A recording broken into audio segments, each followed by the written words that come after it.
Now we will be journalizing the following transactions in order to review what we have learned so far. Transaction 1. Purchased machinery worth $600 paid by check. As we know, machinery is an asset and an asset is a debit item. Since we are purchasing machinery, we are basically increasing the value of assets. So, machinery account will be debited by $600. Also, this time we are paying the money by check, which means money is going out of the bank account. Bank is a current asset. Hence, a decrease in bank balance would lead to a decrease in the value of assets. Therefore, bank account will be credited by $600. Transaction 2. Purchased goods worth $8,000 for resale from Khans Logistics. As the business purchased goods for resale, it will be referred to as purchases. Now purchase is a debit item. Hence, we will debit purchases account by $8,000. At the same time, the goods were purchased on credit, so Khans Logistics will be treated as a liability.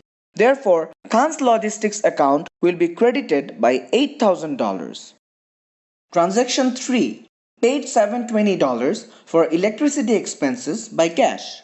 As we know, expenses fall under the debit category. So as the business is paying for electricity here, electricity account will be debited by $720. On the other hand, cash also falls under the debit category because it is an asset.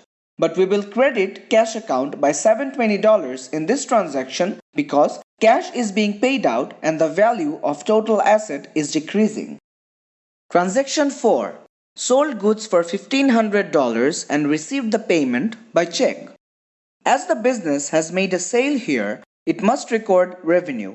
Now revenue falls under the credit category, so we should credit revenue account by $1,500. Since the payment is going to the bank account, the total value of the assets is also increasing.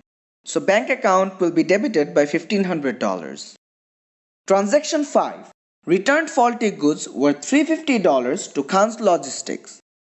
In one of the previous transactions, the business had purchased goods from Khans Logistics, but some of those goods were faulty, so the business had to return it.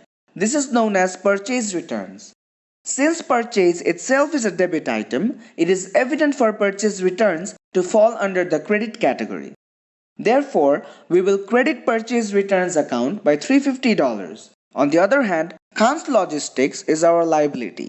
However, the liability has decreased in value since now we do not have to pay for the faulty goods that have been returned. So, we should debit Khans Logistics account by $350. Transaction 6. Received faulty goods worth $280, the amount paid by cash. Some of the goods that the business had sold were faulty, so the customer has returned it. This is known as revenue returns. Revenue returns is a debit item, so we will debit revenue returns account by $280. Also, we are returning the cash we had received earlier for the goods. This will reduce our assets. Since asset is a debit item, a decrease in it will be recorded by a credit entry. So, we will credit cash account by $280. Transaction 7. Took $500 cash for personal use. When the owner withdraws money for personal purpose instead of a business-related purpose, it is known as drawings. And drawings are a debit item. So in this transaction, we will debit drawings account by $500. Since the owner took cash from the business, cash balance has decreased. So we should credit cash account by $500.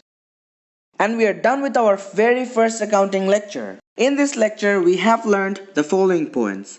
Point 1. Assets is equal to equity plus liabilities. Point 2. Every transaction has at least two entries, referred to as debit and credit. Point 3.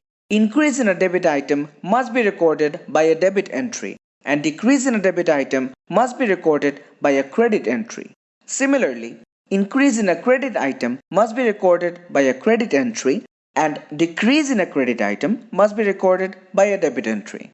Point 4. There are 3 steps to journalize a transaction.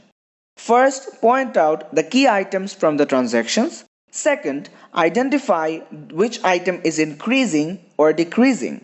Lastly, using the concept of debit and credit, journalize the transaction. And that is all about journal entries. Thank you very much for watching. Let us know if you have any questions for us.